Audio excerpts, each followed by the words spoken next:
Halo, selamat datang di channel Ruang Taktik. Di video kali ini kita akan analisis pertandingan antara Manchester City versus Dortmund. Liga-liga top dunia mulai panas. Bagi teman-teman yang bingung cari aplikasi yang cover semua liga mulai dari IPL, La Liga, Serie A, Bundesliga, dan lain-lainnya, kenalin aplikasi OneFootball. Semua berita, klasemen, skor, bahkan highlight ada di sini. Nggak perlu ubek-ubek banyak aplikasi lagi. Cukup satu saja yang gratis dan legal, OneFootball. City kembali melanjutkan tren positifnya di UCL dengan kemenangan tipis 2-1 atas Dortmund setelah sebelumnya berhasil mengalahkan Sevilla 4-0. Namun City bukan tanpa masalah. Dortmund cukup merepotkan khususnya pada babak pertama sehingga penentu kemenangan baru terjadi di akhir-akhir laga. Nah, penasaran dengan taktik Dortmund dalam menahan City serta bagaimana City membongkar pertahanan Dortmund? Let's go, kita bahas sama-sama.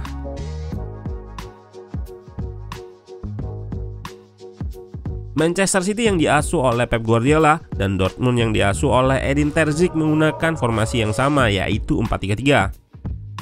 Terdapat rotasi dari kedua tim. Ada 3 pemain yang berbeda dari masing-masing tim dibandingkan pada match pertama grup stage UCL. Dari kubu City ada Stone, Gundogan, serta Mahrez. Sedangkan dari kubu Dortmund ada Reina, Julian Brandt, dan Matt Hummels.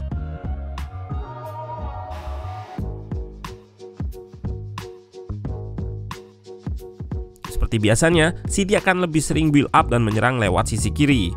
Kita bisa lihat dari 3 pertandingan terakhirnya.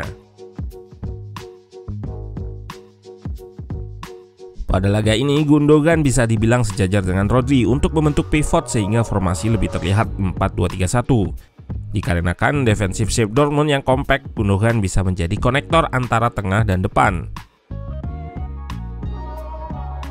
Hal ini juga terlihat pada average position dari Wushkort, di mana kedua pemain tersebut saling dekat dan sejajar. Sedangkan De Bruyne berada pada posisi lebih maju, bahkan lebih maju daripada Haaland.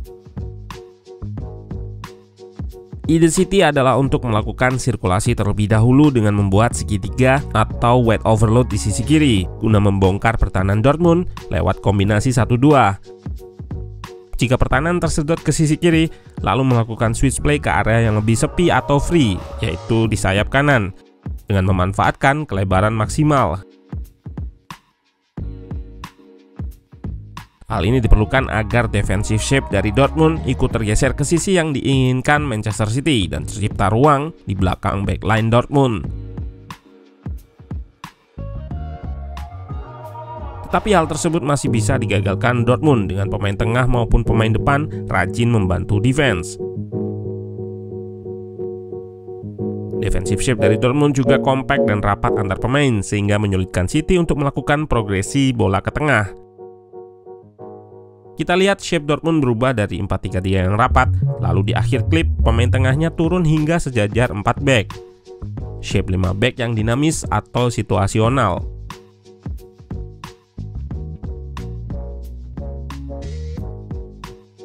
Kedua winger City menjadi sorotan pada laga ini.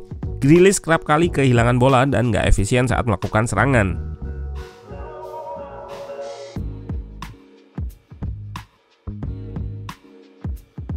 Sedangkan eksekusi Mahrez dalam memberi umpan sering nggak sempurna. Mahrez juga terlihat beberapa kali melakukan miscontrol. Dengan gaya bermain City yang berusaha untuk menguasai pertandingan, Dortmund akan lebih sering mendapatkan peluang dari counter attack atau set piece. Terbukti Dortmund berhasil mencetak gol pertama di pertandingan lewat situasi set piece. Royce memberikan umpan ke Bellingham setelah mendapat bola muntah dari corner Reina. Bellingham yang dijaga 2 pemain ex Dortmund, Akanji dan Haaland, berhasil mencetak gol lewat sundulan. City 0, Dortmund 1. Alvarez, Foden, dan Bernardo masuk pada babak kedua untuk menggantikan Mahrez, Grealish, dan Gundogan.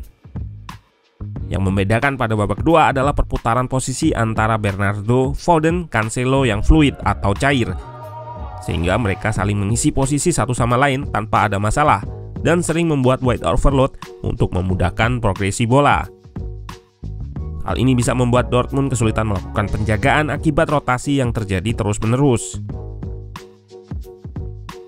Stones cukup agresif dalam membantu serangan City. Dia beberapa kali berada di posisi yang cukup tinggi. Berkatnya, City berhasil menyamakan kedudukan. Melawan tim yang bertahan dengan banyak pemain, memang harus menyerang dengan banyak pemain juga. Disinilah keterlibatan Stones. Ide City pada babak ke-1 dan babak kedua sebenarnya sama, hanya berbeda personel atau pemain saja, yaitu dengan melakukan sirkulasi untuk menggeser defensive shape dari Dortmund lalu melakukan switch play. Bernardo mempunyai peran yang cukup penting. Aksi larinya ke penalty box diikuti oleh Ozcan sehingga ia terlambat untuk menutup ruang shooting John Stones. De Bruyne yang di sisi kanan juga berhasil menarik dua pemain sehingga Stones nggak terjaga dan ada kesempatan untuk melakukan syuting jarak jauh. City 1, Dortmund 1. City pun berhasil memenangkan pertandingan setelah asis spektakuler Cancelo berhasil disambut dengan cara yang spektakuler juga oleh Haaland. Apa yang bikin Haaland spesial? Selain positioning, ada ketepatan reaksi, lalu di klip ini juga ada biomekanisme ia dalam menjangkau bola. Fisiknya mendukung untuk melakukan hal ini dalam waktu yang sangat singkat. Lalu Cancelo, fullback invert atau ke tengah, sudah barang tentu jumlahnya banyak dan bisa dilakukan siapapun. Tapi yang bisa menghasilkan output assist atau peluang, Cancelo jawabannya. Ditaruh di sisi kaki terlemahnya, nggak masalah karena ia punya trivela yang akurat. Sebelum gol, pelatih Dortmund sebetulnya memasukkan Schlotterbeck untuk membentuk 5 back dan bermain lebih bertahan. Namun itu membuat City semakin agresif untuk menyerang dan akhirnya berhasil meraih 3 poin di Etihad.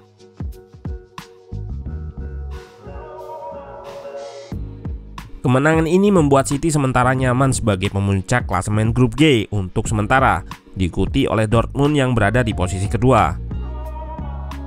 Haaland juga kembali menjadi perbincangan setelah kini dirinya sudah berhasil mencetak 13 gol dari 9 laga. Ditambah ia bisa mencetak gol cantik dari umpan manis Cancelo.